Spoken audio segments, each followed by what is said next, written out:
श्री गणेशाय नमः। ओम श्री उमा महेश्वराय नमः।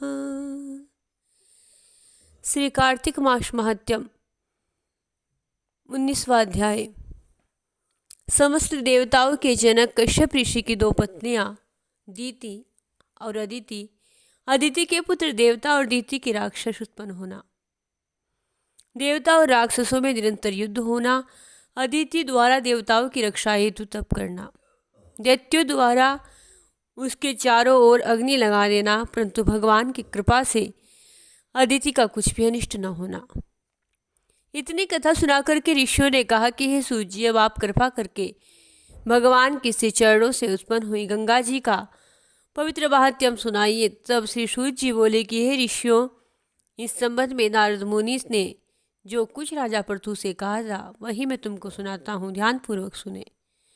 इंद्र आदि समस्त देवताओं को उत्पन्न करने वाली कश्यप जी के 2 पत्नियां थीं।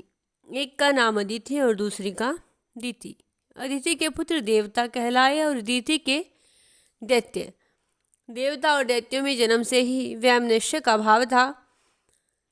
कालांतर में प्रहलाद का पौत्र अर्थात विरोचन का पुत्र बलि दैत्यों का राजा बना। उसकी सेना अत्यंत ही विशाल थी। संपूर्ण पृथ्वी पर विजय प्राप्त करने के बाद उसने स्वर्ग पर अधिकार जमाने के लिए देवताओं पर चढ़ाई कर दी और अपने राज्य को दैत्यों से घिरा हुआ देख करके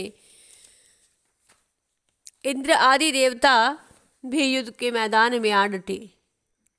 तब अत्यंत ही घोर संग्राम हुआ और इस प्रकार युद्ध होते होते कई वर्ष व्यतीत हो गए। अंत में देवताओं ने देखा दैत्यों की शक्ति में कोई कमी नहीं, निरंतर आगे बढ़ रहे हैं, तो वे मैदान छोड़कर के भाग खड़े हुए। तत्पश्चात दैत्यों ने स्वर्ग पर अधिकार कर लिया और बलि स्वयं इंद्रासन पर बैठकर शासन करने लगा। यज्ञ की बलि विश्वम ग्रहण करने लगा। तब अदिति अपने पुत्रों को दुखी देख देवताओं की जय और दैत्यों की पराजय के निमित्त तपस्या के लिए हिमालय पर्वत पर चली गई। वहां कुछ काल तक फलाहार लिया, कुछ काल तक सूखे पत्ते ग्रहण किए, कुछ काल तक केवल वायु का ही आहार करती रही। फिर पैर के अग्रभाग से खड़ी होकर के भगवान का तप करने लगी। इसी प्रकार 1000 वर्ष तक उग्र तप किया। दीति के पुत्र वायावी राक्षस इस घोर तप से चिंतित होकर के पास आकर के बोले कि हे माता, चिंतित होकर के राक्षसी माया द्वारा देवताओं का रूप धारण कर अदिति मैया के पास आकर के बोले कि हे माता, हमारे लिए आप इतना घोर तप क्यों कर रही है? आत्मघात करना तो सभी शास्त्रों में पाप बताया गया है। हम आपका यह दुख सहन नहीं कर सकते।